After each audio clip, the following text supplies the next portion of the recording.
Cansado. Nossa, gente, tô cansada. Quem não está em Brasília, bom dia.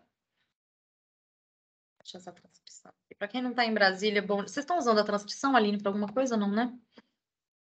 Para quem não está em Brasília, bom dia daqui de Brasília. Nós já estamos num clima seco, do tipo, estamos virando calangos, por isso que vocês vão me ver passando esse negócio na boca o tempo todo, que é para poder conseguir né, falar aqui sem ficar com a boca esticando.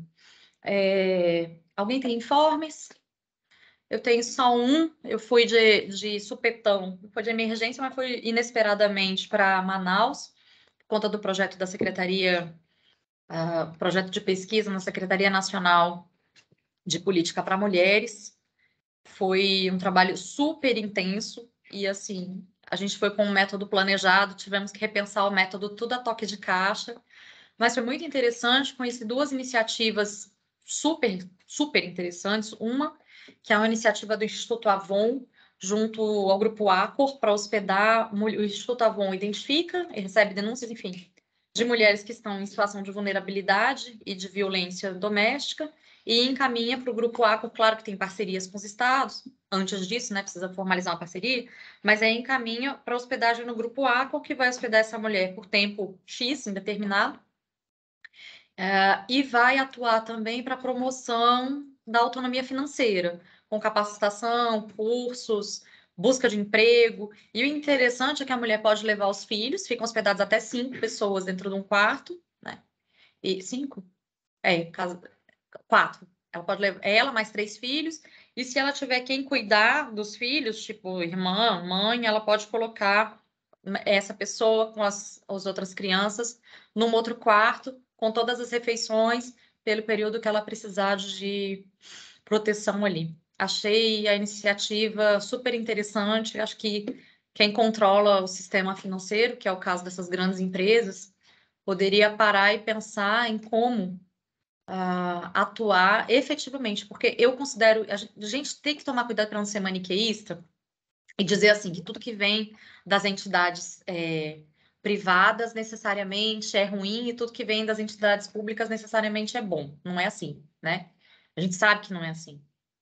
Então, eu achei da parte de duas entidades privadas, o Instituto Avon e a Rede Acor, achei uma iniciativa bem bacana, sem nenhuma ingenuidade, porque vieram dizer para mim, mas eles têm desconto nos impostos. Beleza, ok. Acho que ter desconto nos impostos, porém, fazendo isso, acho que tá dentro do esperado do jogo do capital, né?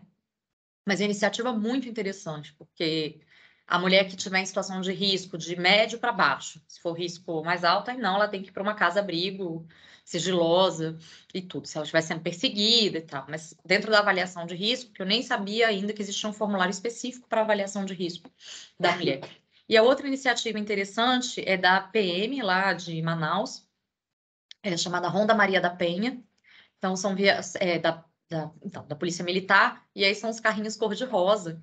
E as mulheres vão passando, conversando, né, entrando em contato com nas casas das mulheres que foram vítimas de violência, meio que para fazer um acompanhamento de como ficou a situação depois daquilo ali. Além de ter tido acesso a um volume de dados, eu tive acesso, eu e a Lara, que é outra pesquisadora que está comigo, a gente teve acesso a um volume de dados absurdo sobre, e assim, de coisas que eu não sabia. Por exemplo, 68% das denúncias que são resolvidas no local. O que é uma denúncia resolvida no local? Deixa eu só ver aqui.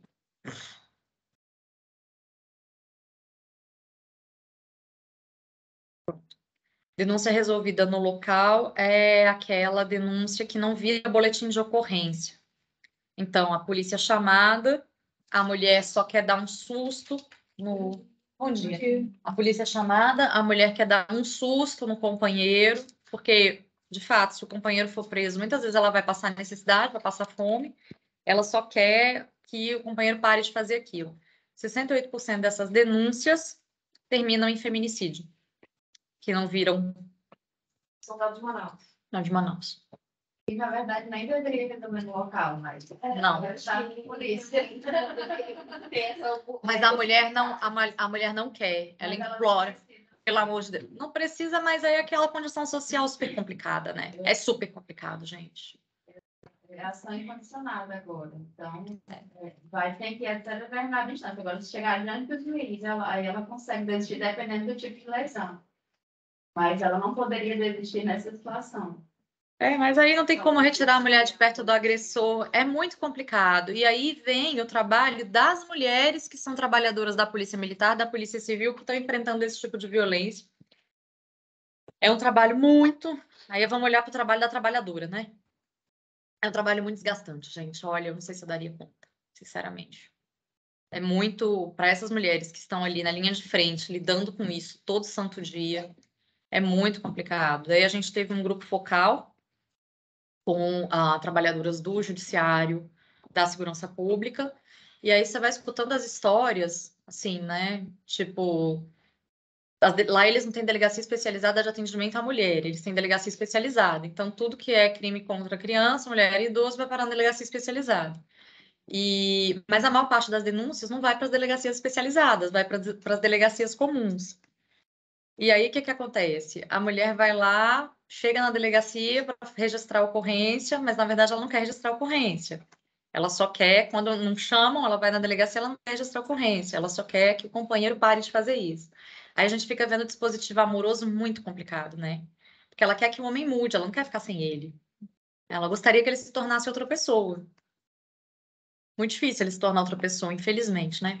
E aí o pessoal do jurídico, que dá apoio para as mulheres, contando para a gente que muitos delegados, e aí você vai ver o perfil do trabalhador também, que é delegado, né?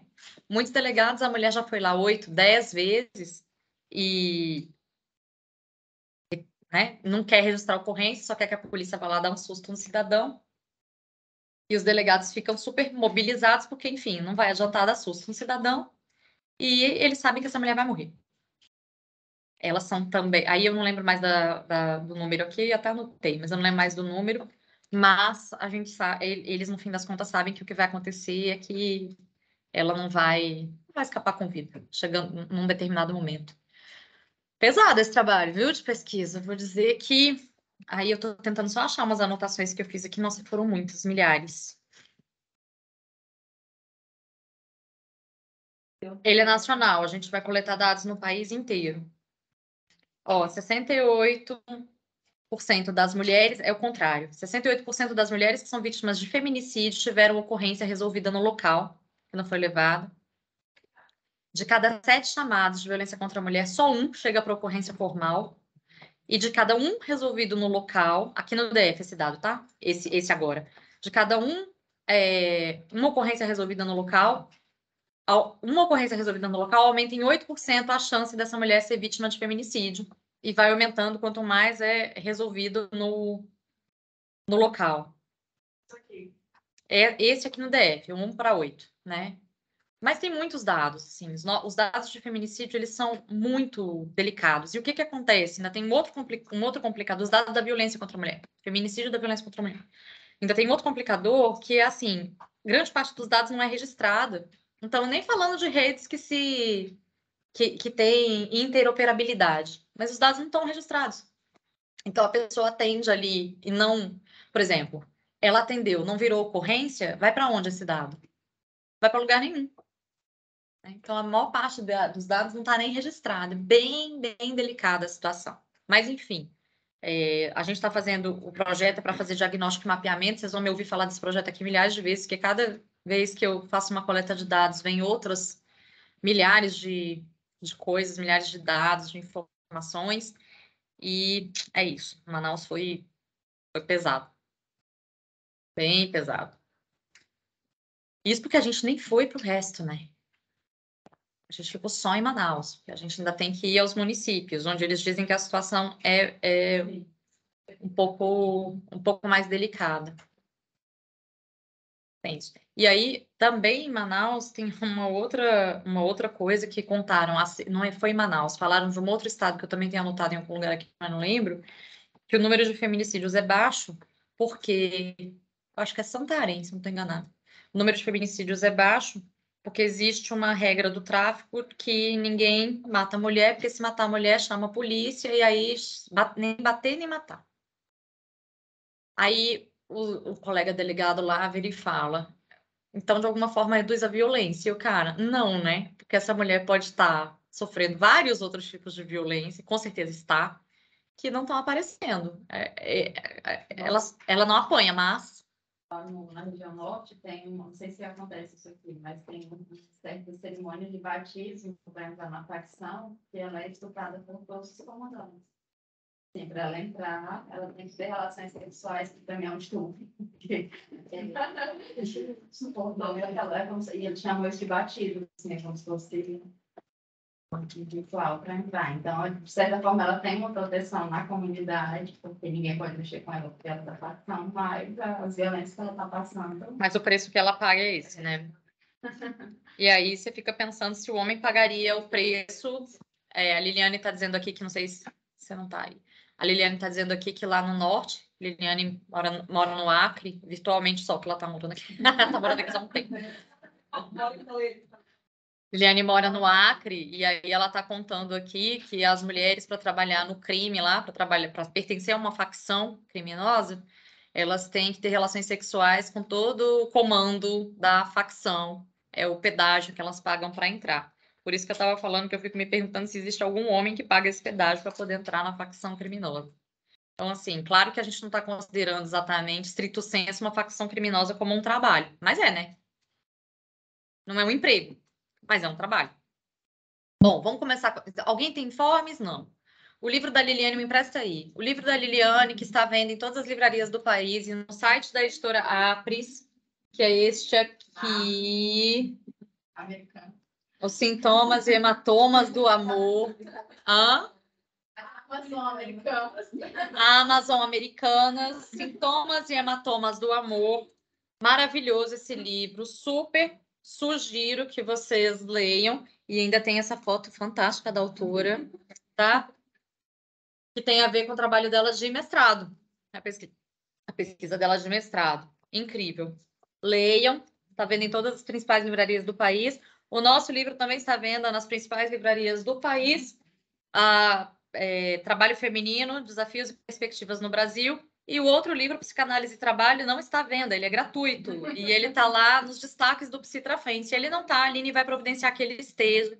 É só vocês acessarem o link. Super vale a pena esse livro Psicanálise e Trabalho. Aliás, todos os livros que a gente produz são incrivelmente fantásticos. Eu recomendo para todos vocês que estiverem assistindo. Isso daqui. O livro da Renata também, Renata Garuti Rosa. Gente, vocês têm noção do que é você ser orientadora de gente que já até escreveu livro? É muito fácil. Nossa, meu sonho. É. Não, porque a pessoa já chega o quê? Pronta, né? Ela que vai te ensinar o que ela está fazendo, não é você que vai ensinar nada para ela. Enfim. O livro da Renata sobre maternidade, eu confesso que eu ainda não consegui terminar de ler, porque é um livro denso. Mas é denso. Mas semana que vem a gente faz o merchan e eu trago também o do Psitrafém, que eu tenho que andar com um na bolsa.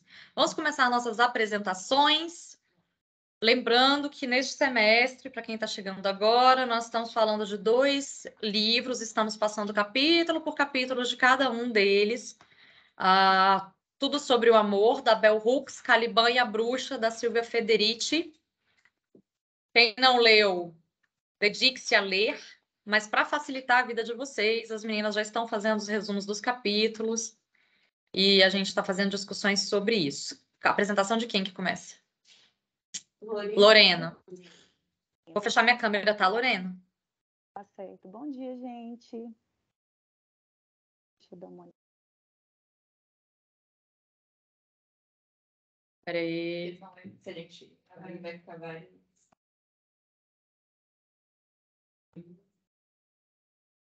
Tá certinho? Estão conseguindo ver? Estão ouvindo? Estão me ouvindo? Estão vendo? Então, Põe tela cheia, Lorena. Perfeito. Pronto. Ai, calma aí, só um minutinho. Isso. Bom, nessa parte do livro aqui, Caliban e a Bruxa, a autora vai falar a respeito de uma mudança entre o sistema monetário de subsistência e o sistema, entre o sistema econômico de subsistência e o sistema monetário, né? Vai explicar que na Europa Ocidental o capitalismo está nascendo e com ele revoltas por comida, por conta de algumas mudanças decorrentes dessa transformação econômica. E nesse tópico, a revolução dos preços e a pauperização da classe trabalhadora, ela vai mostrar como se deu isso. Aqui a gente trouxe essa imagem também. Eu estou fazendo. Gente, eu nem falei, nem falei direito. Eu estou fazendo esse trabalho junto com a Renata, né? E aí a gente trouxe essa imagem aqui da família de vagabundos, é uma imagem que tem no livro, e essa gravura de Lucas Van Leyden, né? Lá na página 157. Bom, para começar a falar dessa mudança, é muito importante a gente retomar um pouquinho o que ela já tinha falado no capítulo anterior, de que os camponeses viviam em uma forma de vida comunal, ali nas terras comunais, né? E depois houveram cercamentos, esses cercamentos aconteceram por causa da privatização das terras. E em um momento em que os trabalhadores, anteriormente na economia de subsistência, viviam como servos, eles precisavam produzir e ter uma produção para além do que era para a manutenção da vida deles, porque eles precisavam prestar tributo do que eles produziam para os seus senhores, senhores feudais, né? Com esses cercamentos e a privatização das terras, aconteceu uma movimentação dessas pessoas, uma desapropriação dessas terras, e os trabalhadores tiveram que trabalhar não mais para se manter através da plantação, do cuidado com animais, mas tiveram que trabalhar recebendo salários.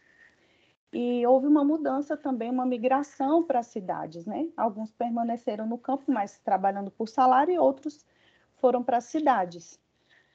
Então, aquele trabalhador camponês que tinha uma vontade de ser livre do senhor feudal, na verdade, ele não foi livre, porque, embora ele não tivesse mais esse senhor feudal, ele precisava trabalhar para obter esse salário que não sustentava a família dele. Então, acaba que essa liberdade só libertou o capital, só libertou uma nova forma de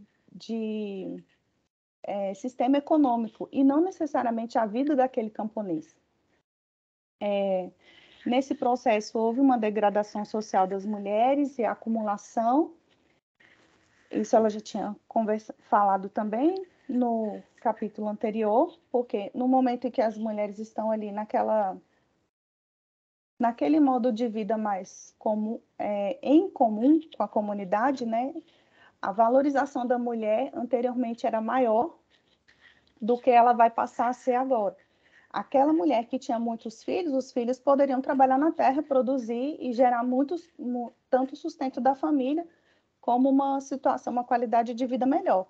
Agora, na cidade, muitos filhos na cidade não é uma garantia de uma qualidade de vida melhor, porque não é uma garantia de que vai haver emprego para todo mundo, inclusive, né, quando crescer. Então, o modo de vida no campo é muito diferente do modo de vida nas cidades. E também as mulheres não acessavam os empregos, né?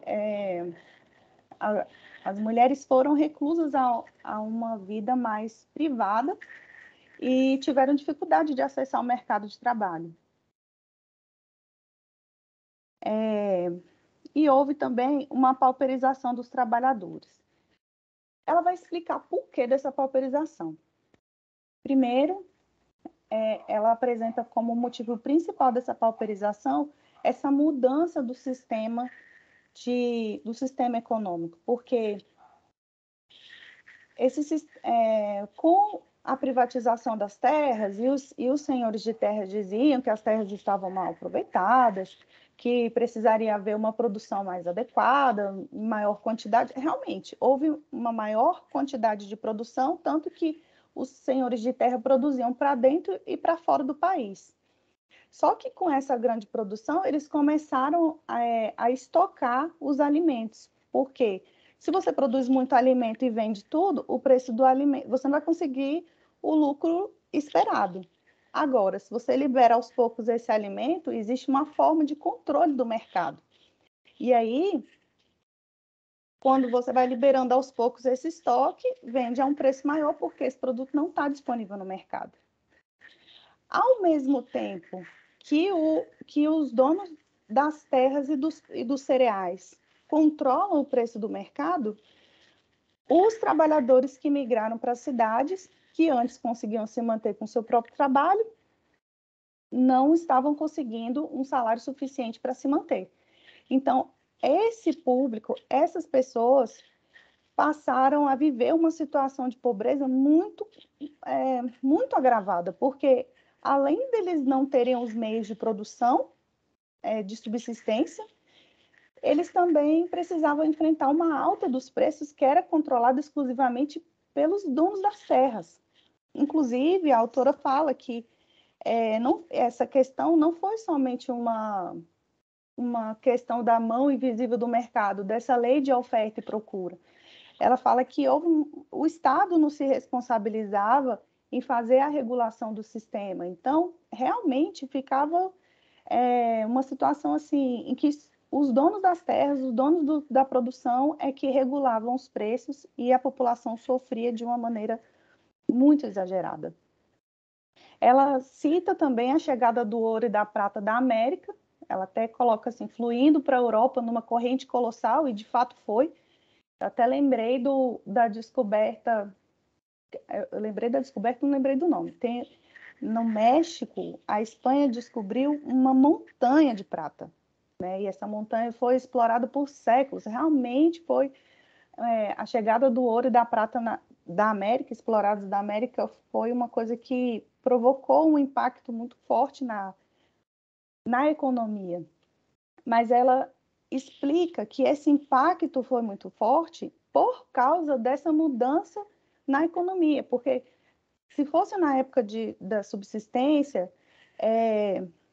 esse impacto não seria tão forte. Por quê? Aqueles donos de terra que estavam anteriormente estocando cereais perceberam que com essa entrada muito grande de riqueza na economia, eles poderiam estocar também dinheiro, né? Então, eles começaram a acumular riquezas e negociar com os fazendeiros, os pequenos produtores, né, os fazendeiros, o empréstimo de valores mesmo, né, de florins. Ela até dá um exemplo aqui de um burguês emprestando florins para um fazendeiro, e uma hora ou outra esses fazendeiros atrasavam os pagamentos dos juros e acabavam perdendo a sua fazenda, porque de repente uma colheita ruim poderia fazer com que eles atrasassem e perdessem esses bens, essas fazendas. Então, esses preços crescentes arruinaram os pequenos fazendeiros que tiveram que renunciar às suas terras para comprar cereais ou pão quando as colheitas não eram capazes de alimentar suas famílias. E a Federici destaca também que nos séculos 14 e 15, a luta era por mais liberdade e menos trabalho, como eu falei no início, né? Eles tinham uma expectativa de se libertar do senhorio feudal, mas ninguém imaginava que essa libertação seria por uma situação tão agravante, né? Nos séculos 16 e 17, ela coloca que a luta já era por comida. E aí ela cita diversos motins, ataques a padarias, armazéns, né? E ela fala também que houve essa luta por comida, não só dessa forma, né? Mas pela caça ilegal, roubo dos campos, ataque às casas dos ricos também. E um destaque muito interessante que ela coloca é que as mulheres tiveram uma participação muito expressiva nesses ataques, né? Na verdade, nessas revoltas, né? Porque as mulheres cuidavam das suas famílias, elas que viam mais diretamente o sofrimento das crianças, dos próprios filhos, com essa situação de fome. E essas mulheres não se calavam, né? elas sofreram muito mais do que os homens, porque elas tinham menos acesso ao dinheiro e ao emprego, mas se levantaram. E a gente destacou aqui esse trecho da página 156, né? Foi o que aconteceu durante o levante em Córdoba, na Espanha, né? Em 1652, que começou cedo pela manhã, quando uma mulher pobre foi chorando pelas ruas do bairro pobre, levando o corpo do seu filho que havia morrido de fome. Esse tipo de situação causava, de fato, uma comoção entre as mulheres. Houveram homens também que participaram, né? Mas ela destaca aqui essa forte participação das mulheres na Inglaterra, na Espanha, na França. Então, foi assim, por toda a Europa.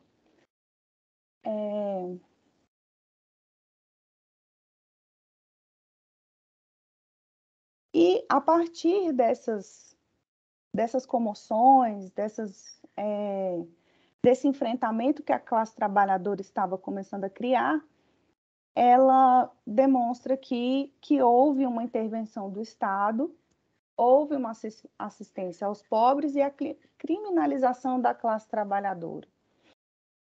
Com esses movimentos, surge essa imagem aí, né? A gente colocou essa imagem aqui do vagabundo, né? Que é como essas pessoas sem trabalho eram chamadas, pobres, vagabundos, e tinha outros termos também,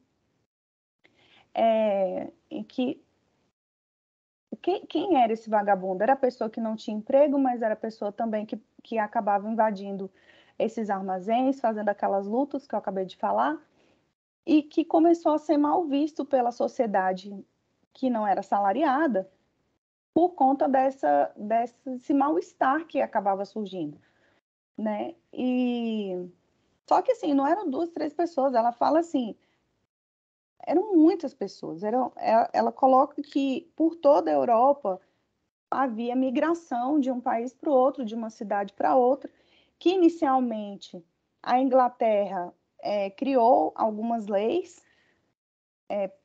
proibindo essas participações eles quebravam secas, enfim, as pessoas estavam tentando arrumar uma forma de sobrevivência através, inclusive, das revoltas e criando um jeito de tentar mudar esse sistema que só era favorável àqueles que tinham terras, que eram donos das riquezas, né?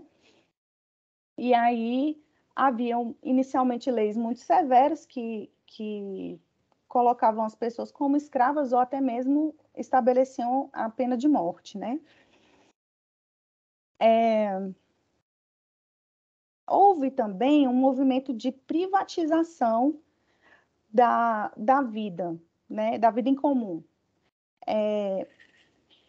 Inicialmente, a igreja protestante e aliada, também houveram algumas leis, ações do Estado, que começaram a proibir festejos, funerais em coletivo, várias danças, jogos, festivais, ritos grupais, né?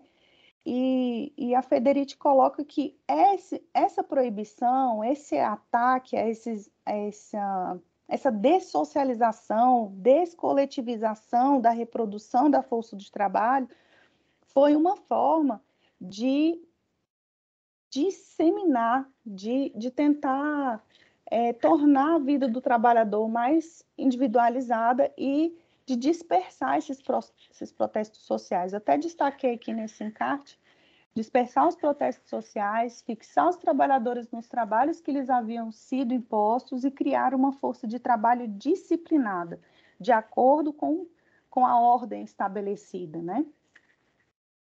E uma última coisa que ela destaca aqui nessa etapa é que houve, sim, uma assistência do Estado, só que uma assistência que o espírito da coisa era disciplinar e estigmatizar quem utilizava dessa assistência. Inicialmente, aquelas leis que eu falei lá na Inglaterra, né, sobre escravidão, pena de morte, não deram muito resultado, porque realmente o número de vagantes entre uma cidade e outra e de pessoas que participavam desses movimentos coletivos era muito grande, não houve um grande impacto, e com o surgimento da assistência aos pobres, ela explica que foi a primeira vez que o Estado, de fato, reconhece a falha desse sistema econômico, né? De que seria necessário uma intervenção para que fosse possível permanecer nesse sistema econômico, né? Acontece que quem recebia essa assistência era chamado de ela colocou aqui que recebia uma espécie de sinal da infâmia, antes reservada aos leprosos e judeus. Era um estigma, né?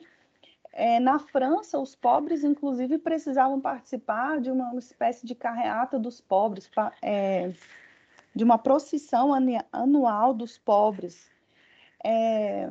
Essa forma de assistência demonstra o quanto a classe trabalhadora foi criminalizada, estigmatizada, e o quanto para mim, que sou assistente social e trabalho na assistência social, foi muito esclarecedora e me fez perceber um pouco do porquê que tantas pessoas chegam envergonhadas ainda hoje no sistema de público, né, de assistência social. Há pessoas que choram no atendimento, se sentem envergonhadas, se sentem culpadas de serem assistidas.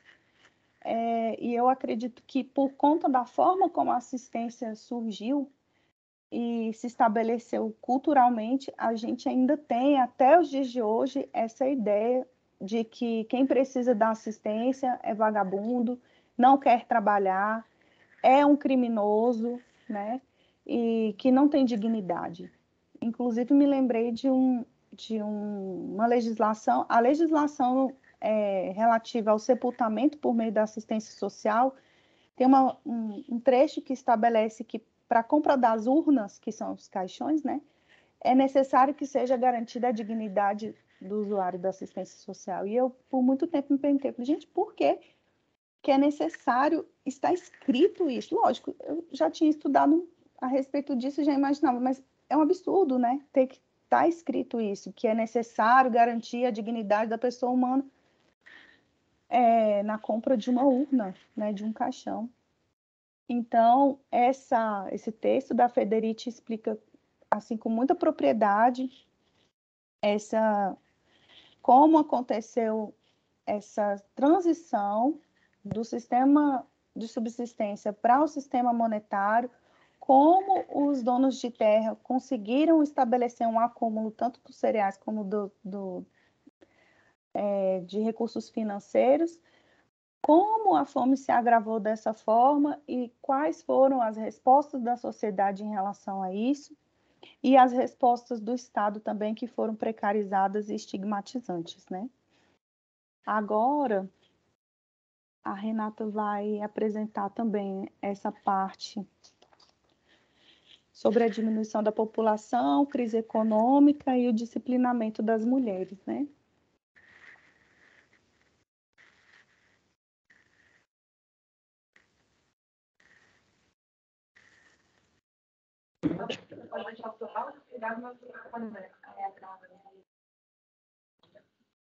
Tá.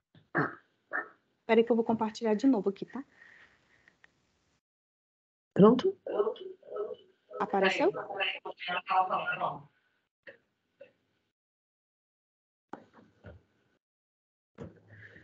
Pronto. Então,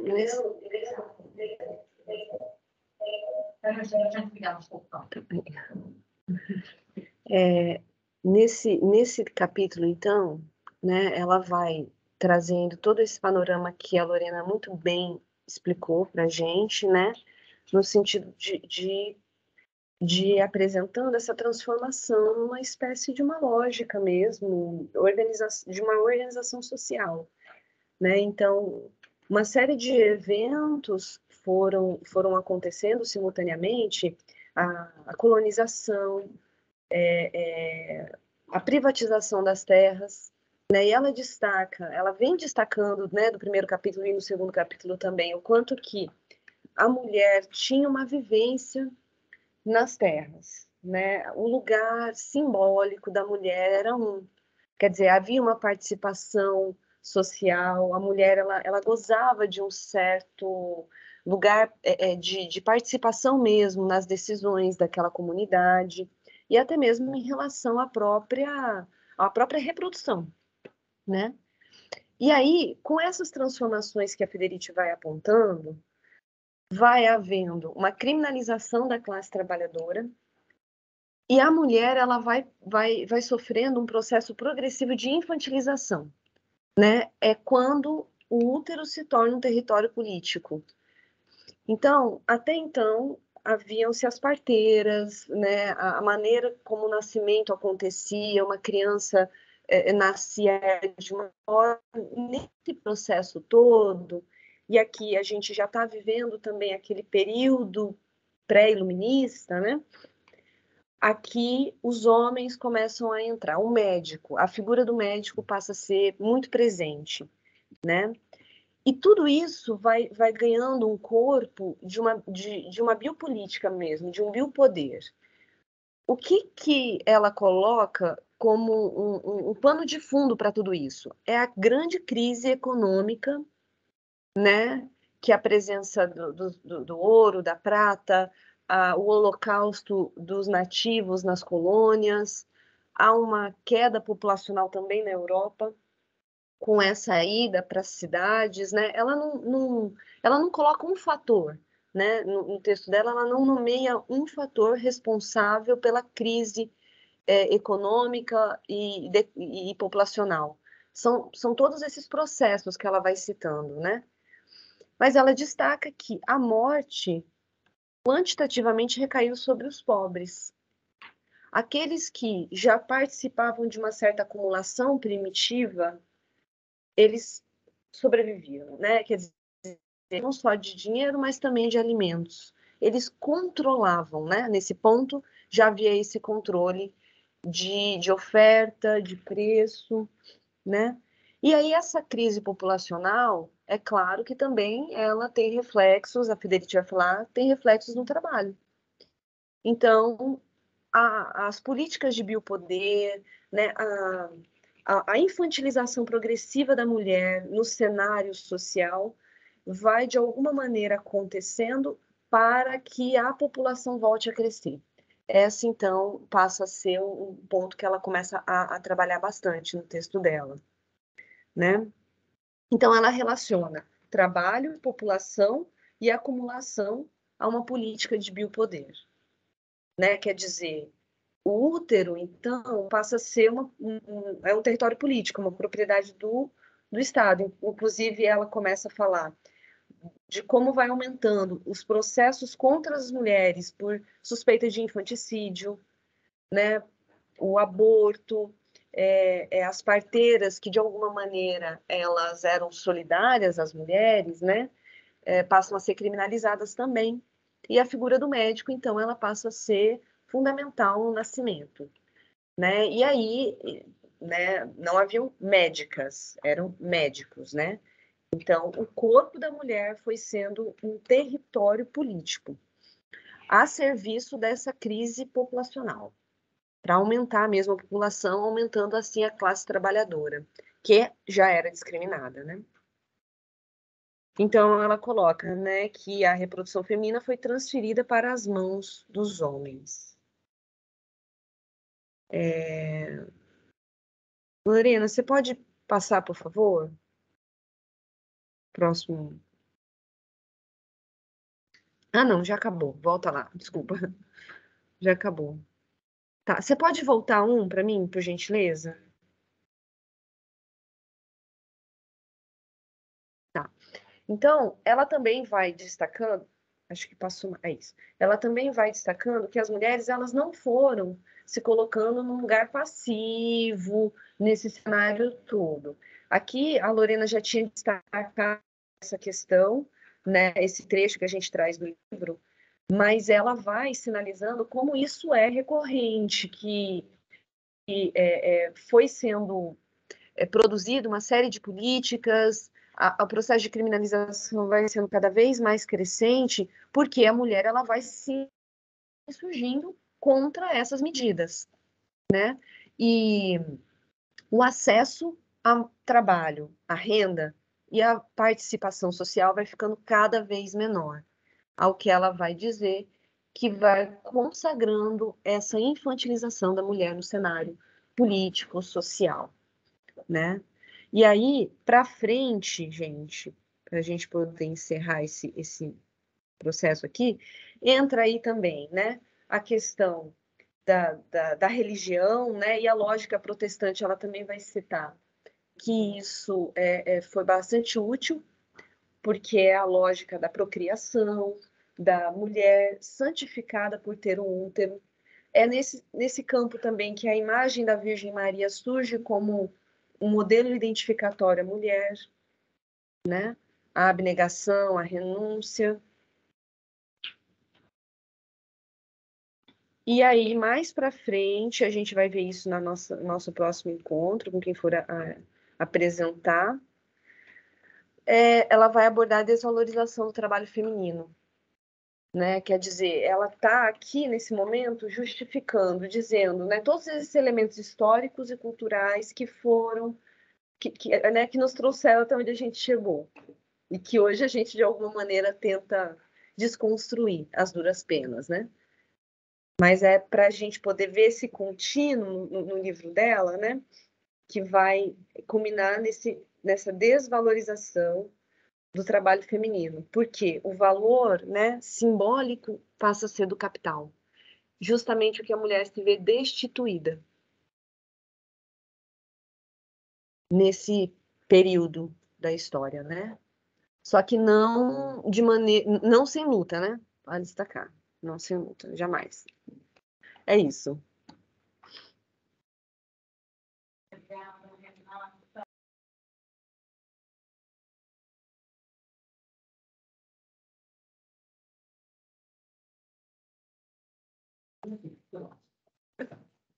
Deixa aí nesse slide para a gente fazer curta, compartilhe, favorite e tal. Eu não vou falar muito não, porque a gente tem tempo aqui. É você agora? A gente está com o tempo contado aqui. Mas, primeiro, a gente já tinha até falado disso. É importante lembrar que os médicos eram homens e que esse território profissional foi território dos homens, profissional produtivo, foi território dos homens por muito tempo. E é importante a gente ver também, eu gosto quando ela fala dessa coisa da infantilização, porque isso basicamente virou um critério para a mulher ser querida como mulher, inclusive dentro da lógica amorosa, tá? Não é só a lógica de trabalho, mas inclusive dentro da lógica amorosa. Quando a gente olha para a lógica de trabalho, a coisa da infantilização vai dizer para a mulher que ela não pode envelhecer, né? Então, que a mulher com cabelo branco tem uma aparência que não é desejável no mercado,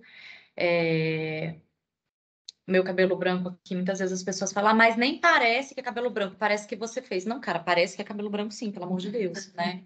Eu não tenho 20 anos, vou fazer 44, então é óbvio que o cabelo vai ficar branco. Mas enfim, e aí eu fico pensando como o trabalho termina carregando a outra dimensão, que é a dimensão de quem a mulher tem que ser para ser querida, como ela tem que ser para ser querida. E esses estereótipos de feminilidade que estão ligados à fragilidade, porque estão ligados a uma infantilização, vão fazer com que os homens... a Bia está falando que só ficou pensando nos eventos das últimas semanas, da propriedade do útero, né? Vão fazer com que o mercado de trabalho, os homens principalmente, terminem gostando de uma mulher que tem uma aparência de criança. Tá? Porque quando a gente fala, por exemplo, de procedimentos estéticos, que são procedimentos estéticos, mas isso não tem nada a ver com o mercado de trabalho. Gente, tem tudo a ver com o mercado de trabalho. Tudo tem a ver com o trabalho. Não vem me dizer que não tem, tudo tem a ver com o trabalho. Procedimentos estéticos, por exemplo, para clareamento da região genital, quem que tem região genital clarinha e rosada? Criança. Criança, né? A mulher não ter pelos. Infantilização. O nosso corpo, o desejo pelo nosso corpo, o desejo masculino pelo corpo feminino, é o desejo por uma mulher infantilizada também, né? E quando a gente, enfim, acompanha vários discursos, ainda discursos que estão em muitas esferas, de que você não pode se mostrar tão poderosa porque você vai afastar os homens. Quem que não é poderosa? Criança. Então, é uma infantilização?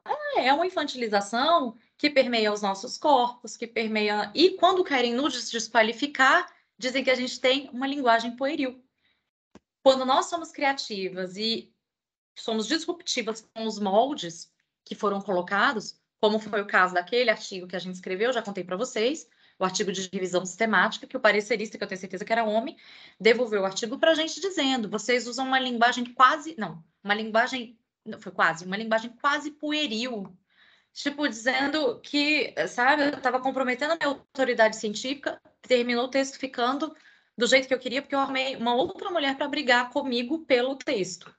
Eu não acho que ficou pueril. Eu acho que é um texto que está no meu estilo. E eu não acho que eu escrevo como criança. Eu não escrevo como ele. Mas eu não escrevo como, sabe? Vocês lerem ao final do texto, do texto do artigo de revisão sistemática sobre estudos psicodinâmica do trabalho feminino, os 2 últimos parágrafos foi guerra para poder manter os 2 últimos parágrafos. Não é, ele escreveu, não é assim que se encerra um texto científico. E isso é falar como se fala com uma criança. Eu falo com meu filho assim, filho, não é assim que se senta, tá? Mas a gente, quando eu tô falando da minha área, são inúmeras áreas. Agora eu tô nos projetos de pesquisa com muitos gestores homens. Enfim, vai ficar gravado, né? Bom. Não vão. É impressionante, talvez alguém recorte para poder dizer para eles: olha, acho que ela estava falando de você. É impressionante como os homens gostam de falar a mesma coisa que você falou logo depois de você ter falado, como se você não tivesse falado. E é impressionante. Mas aí é ouvido. É ouvido. Aí agora eu estava esperando algumas reuniões para poder ficar engraçadinha. Agora eu já estou nessa hora de ficar engraçadinha. O que a gente tem que fazer quando você já tem? Fala assim: não, espera. Mas foi isso que eu acabei de falar. Não, sério. Falei, sério, você tá brincando com a minha cara, né? Porque foi isso que eu acabei de falar. Assim, não, quando a pessoa fala a mesma coisa que você acabou de falar também é plágio, e aí, como você pode se aproveitar dos atributos que já são, né, preliminarmente seus, você vira para o cara e fala assim, brincadeira, amigo.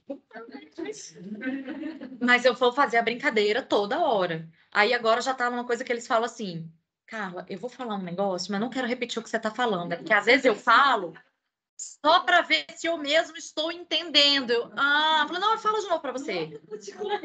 Não é que eu estou te copiando, mas a gente tem que começar a denunciar. Como eu achei um jeito de denunciar, fazendo essa coisinha no final que fica engraçadinha, né? Aí sim é pueril, fica bem fofinha.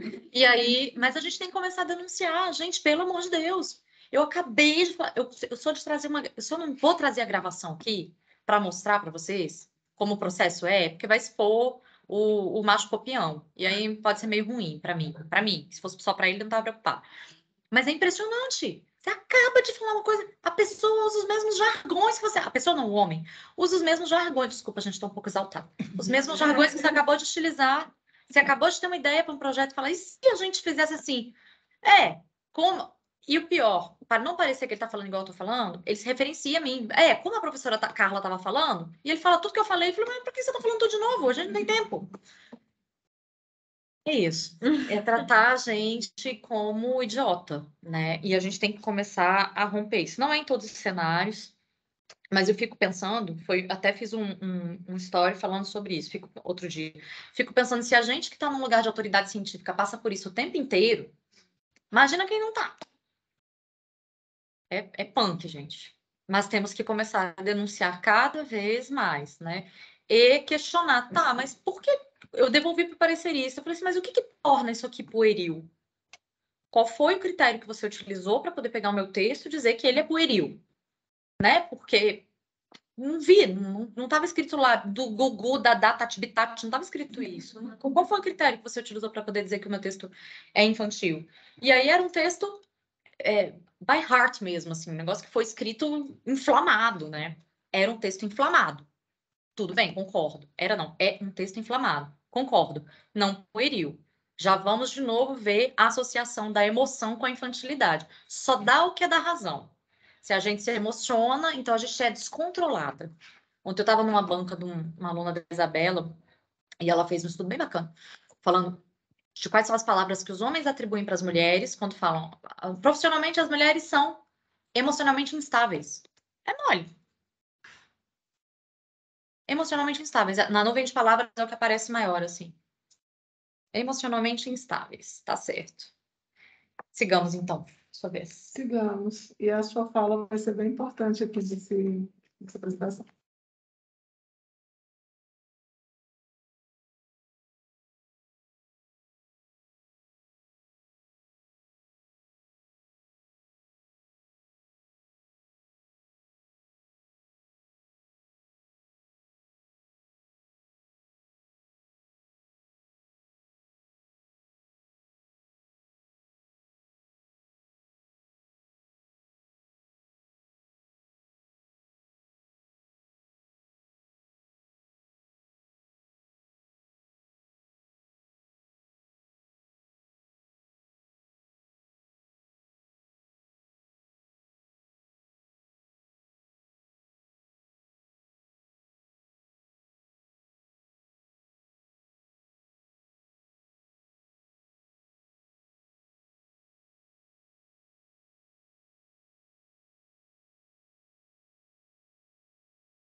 Estamos sem áudio, gente? Não, tá dando para ouvir. Eu não tô ouvindo nada, gente. Não, eu ouço o que você diz. Agora, esse vídeo do YouTube não tô ouvindo, não. Quer ver? Continua. Ah, isso mesmo. Pois é, eu tô ouvindo você também, mais nada. Agora foi? Vocês estão me vendo? Estão vendo a apresentação? A gente tá vendo, mas não tá ouvindo. Peraí.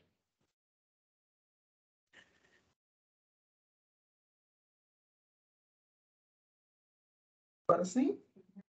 Tudo certo? Estão me ouvindo também? Eu tô te ouvindo. Ok. O vídeo Então, vamos não, lá. só você. Agora tá vendo? Agora dá para ver o vídeo. Dá para ver você. Tá. Peraí. Então, pronto. Agora deixa assim, né? Pronto. Pronto? Ótimo. Isso. É isso que a gente tá Como falar como quem sabe, né, gente? Enfim, então, a gente combinou de fazer sem máscara, né? Quem está apresentando. Eu peguei... esse capítulo tinha sido o capítulo que eu escolhi mesmo. Há 2 semanas atrás eu fiz uma apresentação. Mas tinha sido por outro motivo, assim, né? Teve uma pessoa que escolheu, eu não pôde. Mas esse eu tinha escolhido antes. E eu estou dizendo isso porque o título do capítulo é Espiritualidade no Poder Divino, né? No Amor Divino. E eu achei isso muito interessante para a gente estar falando dentro de um ambiente acadêmico, né? Inclusive, a autora vai falar disso no livro, o quanto é difícil você estar falando da dimensão espiritual num ambiente acadêmico. Aí me chamou muita atenção, era uma coisa que eu gostaria de ler. Eu tenho, pessoalmente, uma dimensão espiritual das coisas, assim, tenho interesse espiritual pelas coisas, e aí eu acho que vai ser um trabalho interessante para a gente. Então, vamos lá, mergulhar um pouquinho. São 2 capítulos, mas são bem rápidos, eles são pequenos, o conteúdo é pouco. É o capítulo 5 e o capítulo 6. O capítulo 5 a gente vai se guiar por essa apresentação. O capítulo 6 eu não fiz a apresentação, então a gente vai se guiar por um documento do Word que eu vou passar para vocês, tá bom? O livro é esse, Bell Hooks, Tudo sobre o Amor. A primeira frase que me chamou a atenção nessa leitura foi em relação a todos precisam estar em contato com as necessidades do seu espírito. todo despertar para o amor é um despertar espiritual. Aí eu fiquei me perguntando, né? Mas por que colocaram esse livro para a gente ler dentro do ambiente acadêmico? Continua ainda tendo essa pergunta para mim. A gente está falando aqui de despertar do amor, despertar espiritual. Na apresentação que a Lorena fez no mesmo dia que eu, a gente falou um pouquinho sobre as dimensões do amor. E hoje, na apresentação que a Lorena e a Renata fizeram agora, nós falamos um pouco sobre essa questão de luta, né? Elas trouxeram muito essa questão de luta, do reconhecimento feminino, e a professora Carla terminou falando dessa questão pueril, né? Da visão masculina das mulheres, uma visão pueril. E o amor, quando a gente fala do amor e fala do espírito, de certa forma parece que a gente está falando disso, né? De alguma coisa que é frágil, de alguma coisa que na nossa sociedade não tem o mesmo valor do que de um carro novo, por exemplo, né? O carro mesmo. Enfim. O que ela traz? Que viver a vida em contato com espíritos divinos nos permite ver a luz do amor em todos os seres vivos. Essa luz é uma força vital que ressuscita. Uma cultura que está morta para o amor só pode ser ressuscitada pelo despertar espiritual. No capítulo 6, o entendimento dela está trazendo isso no livro, no capítulo 5, vai ficar maior. Mas ela está querendo dizer para a gente que a gente tem uma dimensão além das dimensões da matéria, que é essa dimensão do espírito. Então, se adentrar nas questões do espírito, contar com as questões do espírito, contar com a fé, contar com o amor que você desperta entre as pessoas, Contar com a intuição. contar com a intuição, também faz parte do seu processo de estar no mundo, né? Embora isso muitas vezes é subestimado, muitas vezes é colocado no campo, como a gente colocou aqui, do pueril, do romance, de algo que está como se estivesse fora. Ou você é inteligente ou você acredita no amor, como se fossem duas questões assim, né? No amor, é importante. Aqui ela não está trazendo o amor entre homem e mulher apenas, ou entre mulher e homem, mas ela não está falando de amor relação. Ela está falando do amor que a gente tem pelos seres vivos, independente de qual ser vivo, inclusive na ideia da dimensão da natureza, dos animais, das plantas e tudo. Ela está trazendo um amor maior que a gente tem que se sentir. E é esse amor que faz com que você consiga entender que existe uma dimensão espiritual. Segundo ela, sem passar por essa questão aí da amorosidade, sem entender que esse amor é possível, você dificilmente vai conseguir despertar o seu espírito, né? E é claro que ela está falando dentro de uma comunidade dos Estados Unidos. E no início do outro capítulo, ela vai dizer, inclusive, que se mudou, ela trabalha em Nova York, se mudou para uma cidade menor, por acreditar que essas concepções amorosas e espirituais são mais fortalecidas nas sociedades menores, né? Que em Nova York ela tem mais dificuldade, embora ela more numa comunidade, assim, num prédio, como se fosse um condomínio aqui em Brasília, onde as pessoas se conhecem, mas ela foi em busca disso, pois no trabalho dela, a dimensão espiritual é sempre considerada, a dimensão da amorosidade é sempre considerada. E ela traz duas referências, na verdade, 3 referências. Ela fala do Erich Fromm, né, que é um teórico da nossa área, mas ela trouxe 2 outros que me chamaram mais atenção. Primeiro é o Martin Luther King. Então, ela fala, essa fala dele, né, estadunidenses, eu devo convocá-los a se livrarem de todos os aspectos da segregação. A segregação é um flagrante negação da unidade que nós temos em Cristo. E eu trouxe mesmo a questão do Cristo para essa história, porque ela deixa isso muito claro. Olha, eu não estou falando das pessoas cristãs, porque eu mesmo aqui nos Estados Unidos, que é um país de maioria cristã, muitas pessoas não têm amorosidade, né? Porque a gente tem uma dimensão dentro de algumas culturas da religião evangélica que, ao contrário, né, cultuam a valorização pessoal, que você tem que acumular riqueza, que você tem que ter muito dinheiro, que você tem que ser poderoso, que você tem que ter muito sucesso. E ela traz isso, olha, eu não estou falando dessa relação, eu estou trazendo dessa religiosidade, mas eu estou trazendo as questões de Cristo no sentido da comunhão, de estar junto com todos, de acolher, de perdoar, eu estou trazendo esse Cristo.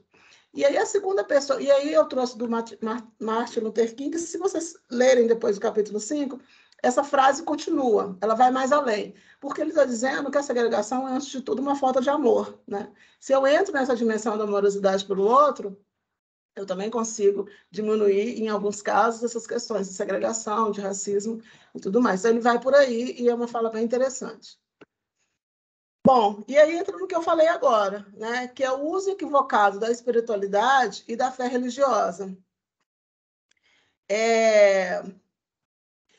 Quando você fala da dimensão da fé religiosa, você, às vezes, pode se levar a um desespero da questão espiritual.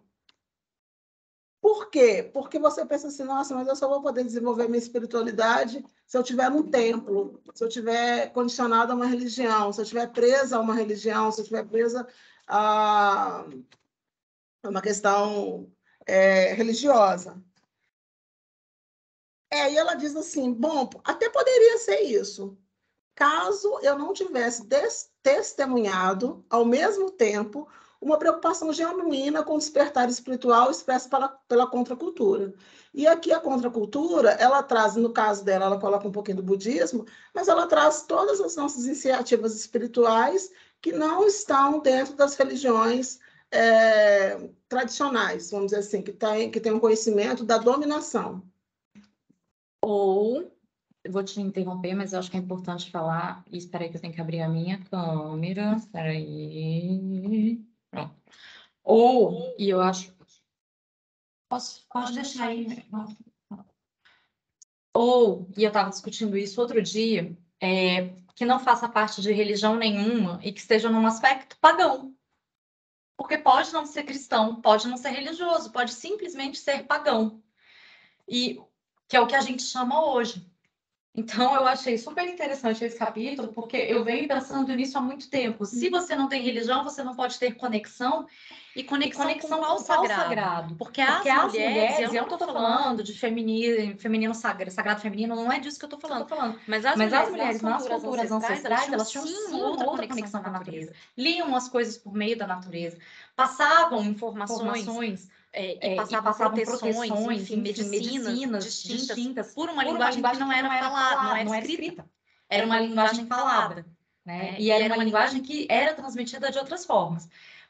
Eu acho muito bacana, a gente escolheu esses livros assim sensacionalmente, porque essas mulheres aí vão ser chamadas de quê? Bruxas. Porque todos paralelamente com outro livro que a gente estava falando, elas vão ser chamadas de bruxas, porque o conhecimento que elas tinham de muitas formas, desconstruía, inclusive, o que o cristianismo estava trazendo. E aí, cristianismo, homem, uma série de coisas. Mas, assim, já te passo a palavra, Júlia. Mas, assim, o que a... Tá dando eco? Acho que os dois microfones estão ligados. Deixa eu ver. Não. O meu está desligado. Tá desligado. Ainda tá dando eco, Lorena?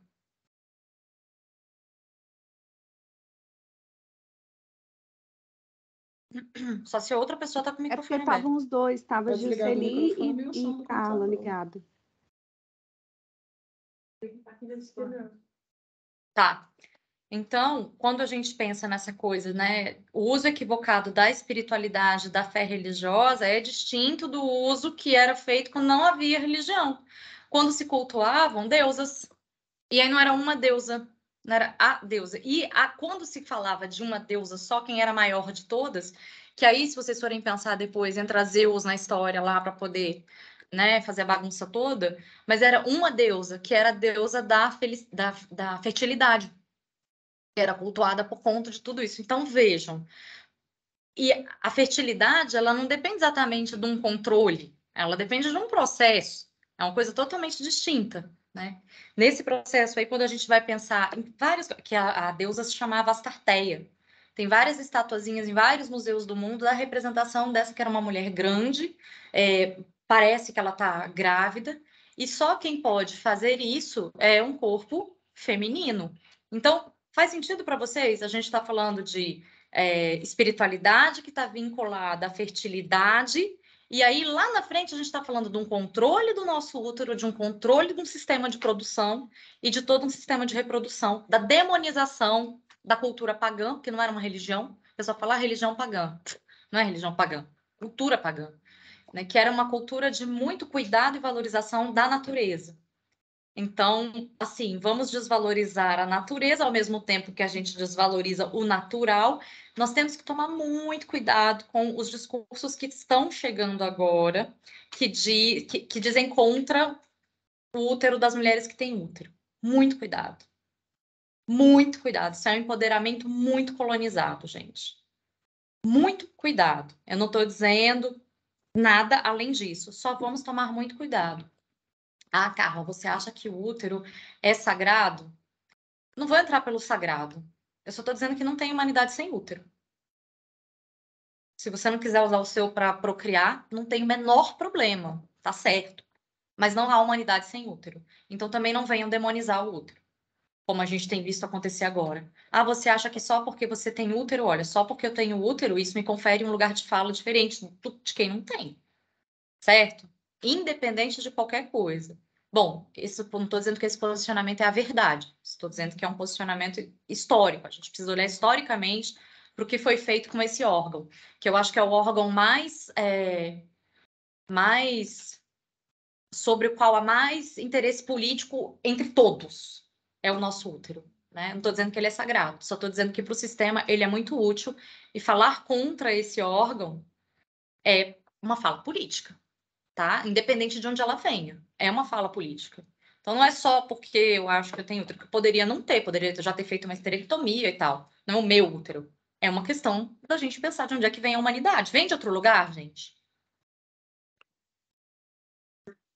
Vocês me falem se eu ainda não estou sabendo. Vem de outro lugar que não do útero? Ponto. Tá? Então, você está dizendo que o útero é sagrado. Não estou dizendo que o útero é sagrado. Estou dizendo que o útero é político, nasceu político, morremos com útero político sempre, tá? Sempre. O útero é sagrado para o sistema, a Lorena escreveu aqui, de fato. O útero é sagrado para o sistema, ele é muito sagrado. A Beatriz escreveu na mitologia grega, alguns deuses como os titãs e Zeus, às vezes comiam, assassinavam deusas da fertilidade e da inteligência, né? By the way, Zeus engole Metis, que era a deusa da inteligência, era a mais inteligente. Porque elas eram consideradas muito poderosas.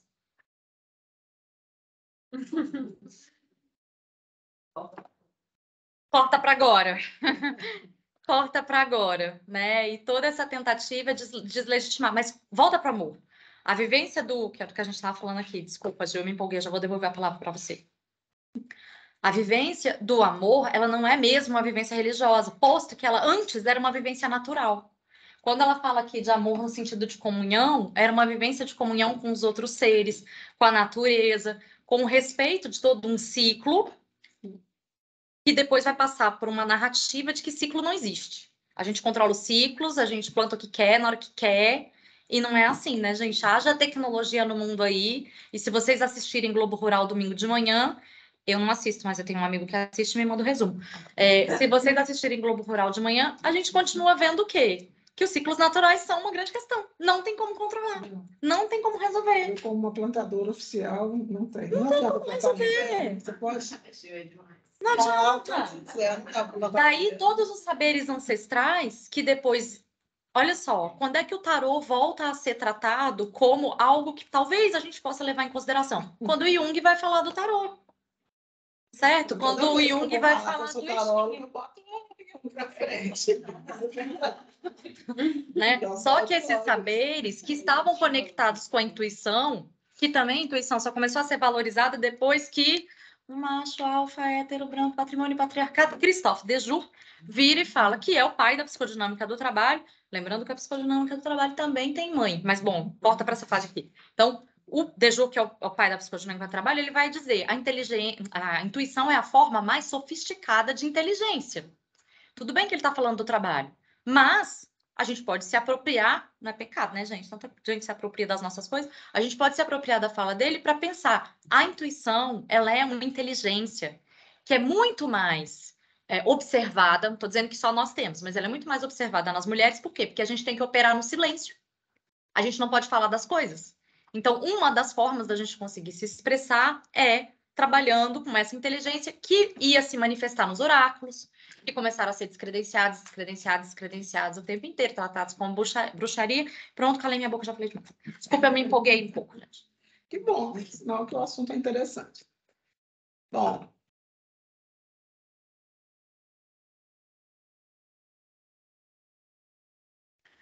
Eu não estou escutando, porque estava no microfone da Carla.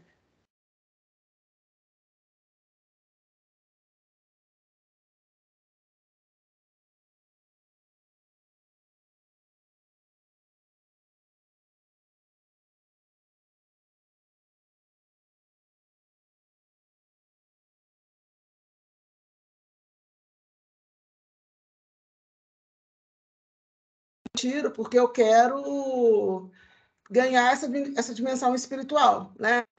Mas o que ela coloca é que, na verdade, o interessante é que você tem uma prática consciente, uma disposição consciente de pensar na sua forma de agir. Não os 7 dias que você vai para o retiro, ou não durante o mês que você leva para ler esse livro, inclusive o livro dela que a gente está lendo e essas reflexões que a gente está fazendo nesse momento, né? É importante que você decida ter uma dimensão espiritual na sua vida. É uma decisão. Você pode, não, eu não quero, a minha existência nesse planeta é material e eu tenho uma decisão material pela vida. Ou você tem uma decisão espiritual, mas se apegue a isso, né?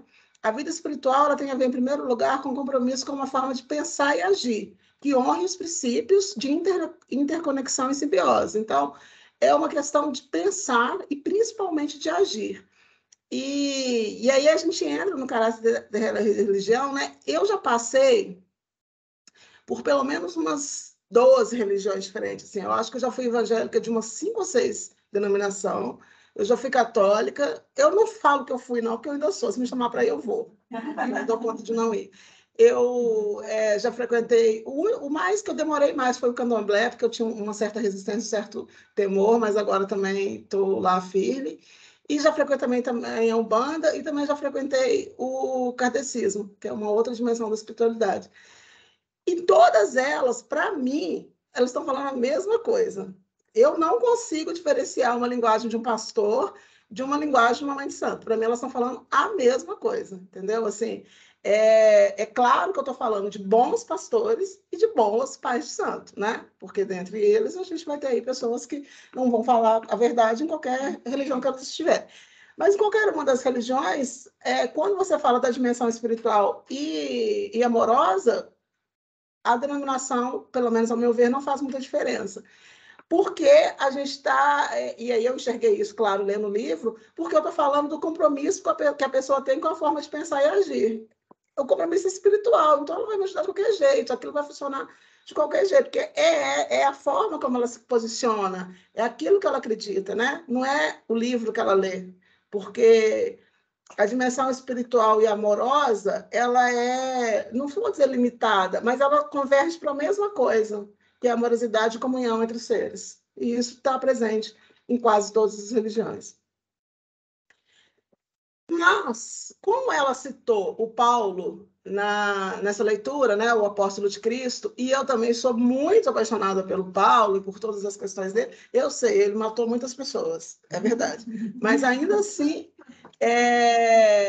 eu tive uma vez uma experiência, eu trabalho no Ministério do Meio Ambiente, e quando o Papa veio aqui, não é esse Papa que está agora, o outro, ele foi no Rio de Janeiro, e uma das visitas que ele ia fazer era no Parque do Cristo, né? E eu trabalho para o ICMBio, que faz a gestão do parque. Então, eu me propus a ir para fazer o trabalho que era receber o Papa. O Papa não foi, resumindo, ele não foi. Mas eu fui para o Cristo, né? E aí eu peguei os plantões noturnos. Daí eu ficava no Cristo de 6 até 6 horas da manhã. E eram muitos jovens que foram para recepcionar o Papa. E uma dessas noites, eles fizeram um trabalho muito bonito lá no Cristo, porque à noite é sempre um espetáculo, né? Tá no Cristo, mas nessa dimensão de esperar o Papa, e à noite, que é um horário que não tem visitação normal, a gente tinha feito todo um trabalho lá, eu era fiscal, né? Fiscal do meio ambiente, então eu estava lá para revisar que as pessoas fizessem essas coisas, não era para interagir diretamente. Mas eles, então, fizeram essa oração, que é uma passagem do Romanos 12. Se você não souber que foi o Paulo que escreveu, que está na Bíblia, e se você traduzir com a letra de hoje, que eu poderia ter feito isso, mas não deu tempo, você não vai saber que isso está dentro de uma dimensão religiosa, que o catolicismo se apropriou disso, né? Eu vou me permitir ler um pouquinho isso, porque eu acho que dá uma, sabe, do mesmo jeito que eles estavam lendo lá todos, assim, foi uma coisa muito bonita que eu não me esqueço, mesmo que eu não tenha visto o Papa, que também não fui lá para isso, mas eu alcancei uma dimensão espiritual naquele trabalho. De modo que temos diferentes dons, segundo a graça que nos é dada, se é profecia, seja ela segundo a medida da fé. Se é ministério, seja ministrar, se é ensinar, haja dedicação ao ensino. Ou o que exorta, usa esse dom em exortar. O que reparte, faça com liberalidade. O que preside, com cuidado, o que exercita misericórdia, faça isso com alegria. O amor seja não fingido, aborrecei o mal e apegai-vos ao bem. Amai-vos cordialmente uns aos outros, amor fraternal, preferindo-vos em honra uns aos outros. Abençoai-vos o que vos perseguem, abençoai e não amaldiçoei. Se for possível, quando estiver em vós, tende paz com todos os homens. Enfim, é uma dimensão espiritual para mim tão profunda que está nessa fala, que se a gente conseguisse fazer só isso, já estava justificada a nossa passagem pela Terra. E então, eu encerro esse capítulo 5, né, com essa frase, né, da Bel, que a prática espiritual não precisa estar conectada à religião organizada. Essa é a grande questão que ela quer deixar para a gente aqui. Então, a gente está no meio acadêmico, que eu sei que muitas pessoas não entram na admissão religiosa, né? São ateus, ou então tem outras questões aí, mas o que ela está dizendo é que a gente está falando de um amor em comunhão. E isso é importante que seja presente na nossa prática, independente de você decidir ou não estar dentro de um templo religioso. Certo? Bom, agora o capítulo 6, ele vai dizer assim, por que ela está falando de amor? Pelo menos para mim foi o que eu entendi. Assim, por que ela falou dessa dimensão, né, amorosa? Por que ela trouxe isso para a gente? Por que isso é importante que a gente veja? Então, olha a situação que a pessoa chega. Eu cheguei atrasada porque eu fui levar meu marido para fazer acupuntura, porque ele teve um problema de coluna à noite. Aí eu esqueci meu celular em casa e levei o computador para eu poder fazer os slides. Quando eu cheguei lá na cafeteria, eu lembrei que eu não tinha levado o telefone, então eu não tinha internet, eu não podia entrar no Canva. Aí eu pensei, gente, não é possível que não exista nada no computador que não funcione online. Aí eu lembrei do bloco de notas. Então a gente vai ler no bloco de notas.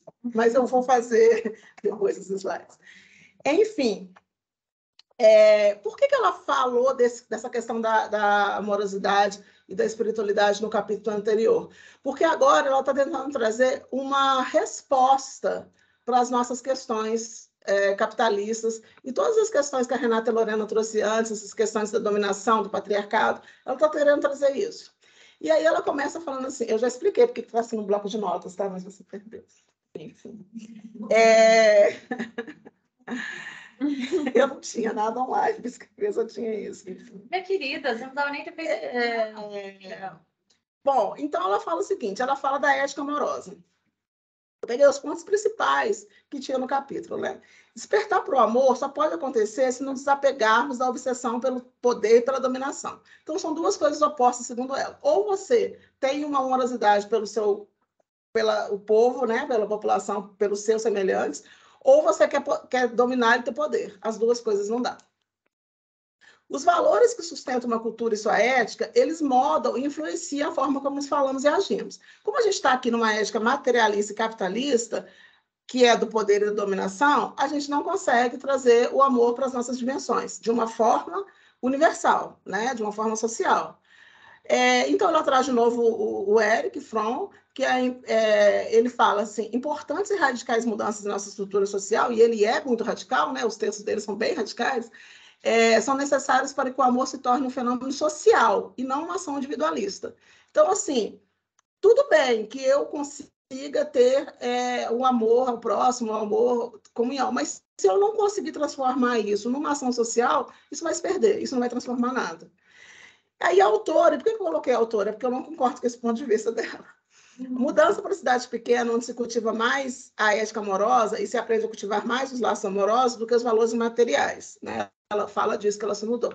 Eu não concordo porque eu não acho que necessariamente as comunidades pequenas têm uma ética amorosa. Às vezes é uma ética de interesse, de fofoca, de racismo, de segregação, não tem nada a ver com a amorosidade, entendeu? Eu não vejo que uma coisa tá dentro da outra, assim, necessariamente. Pode ser que aconteça, mas não toda cidade pequena isso vai acontecer. Contudo, em geral, essas informações a respeito de que ética amorosa transforma só atende os que possuem privilégios de classe, que também é uma coisa, desculpa, Bel, eu não concordo. Porque existe uma ética amorosa transformadora em pessoas que não têm um poder aquisitivo alto. Né? As pessoas conseguem viver em comunhão, conseguem abrir mão de querer mais para ter uma ética amorosa nas suas relações. Os grandes capitalistas realmente acreditam que não há o suficiente para todos, que uma boa vida só está ao alcance de poucos. Agora, veja, uma mulher asmática, no Cerrado, vive assim. Quer que eu continue? Sim.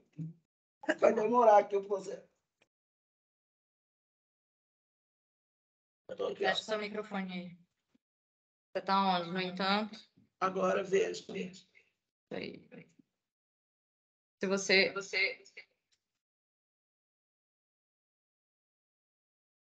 Acho que foi, Carmen. Tá, aí... Não, foi aqui. Eu já... Dá conta? Eu consigo entender quando a asma passa.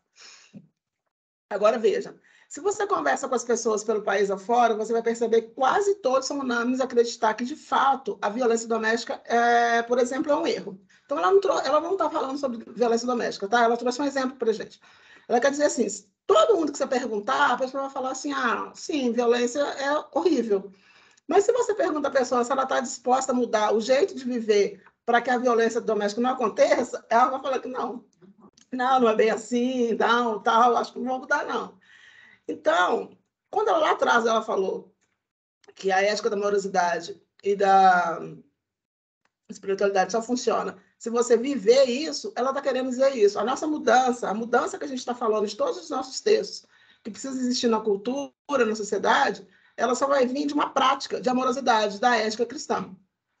Não tem como a gente querer mudar o capitalismo, que é uma estrutura de dominação e poder, sem que a gente tenha amorosidade, espiritualidade e comunhão pelos outros.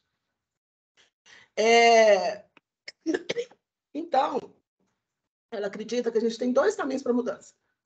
O primeiro é a fé, que é ótimo. Que é a fé, que é acreditar que vai transformar, que é possível, quer pedir, quer fazer em oração, quer estar participando de grupos de comunhão, quer estar fazendo isso, estar vivendo a sua fé. E a outra, que é um pouquinho mais difícil, é a mudança cultural. E aí ela diz, por que isso é difícil? Porque a gente está dentro de uma indústria cultural. Ao mesmo tempo que a gente está aqui discutindo amorosidade, quando a gente chegar em casa e ligar a televisão, a gente vai ver o DFTV falando de todos os crimes que aconteceram essa noite em Brasília. Por isso que a gente não liga a televisão. Então, o que vai acontecer? Se a gente colocar na Globo News, a gente vai ver todos os crimes que aconteceram em Brasília de corrupção. Por isso que a gente não vê a Globo News.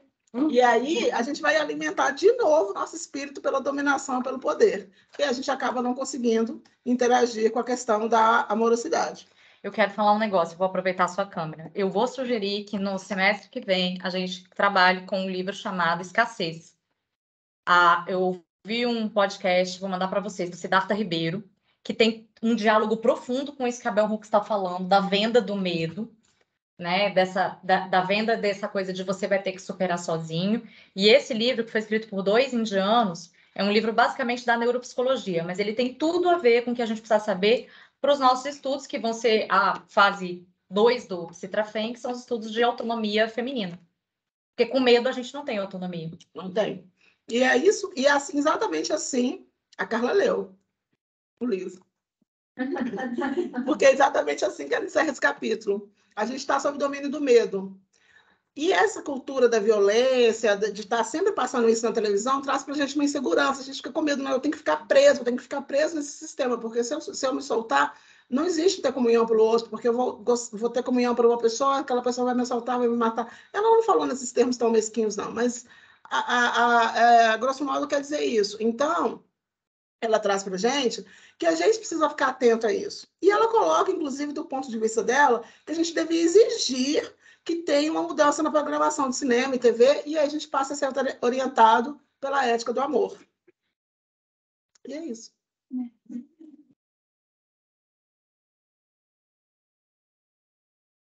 Chegamos no nosso limite de horário. Chegamos no nosso limite de horário aqui. Então... Vou tirar. Tá. Então, eu vou agradecer a todas, todos, todes que estiveram. A gente vai continuar essa conversa, mas quem não pôde ler esse capítulo, leia, porque ele faz assim. Todos os capítulos fazem, mas esse capítulo é muito forte. Aí vai discutir muitas questões, inclusive financeiras, com as quais a gente tem que lidar ao longo da vida e nem pensa, né? Aí, de contar para vocês uma coisa que a gente descobre cada dia mais, eu descubro cada dia mais. As mulheres têm medo de ganhar dinheiro. Corta e sigamos. Tomara que seja medo, né?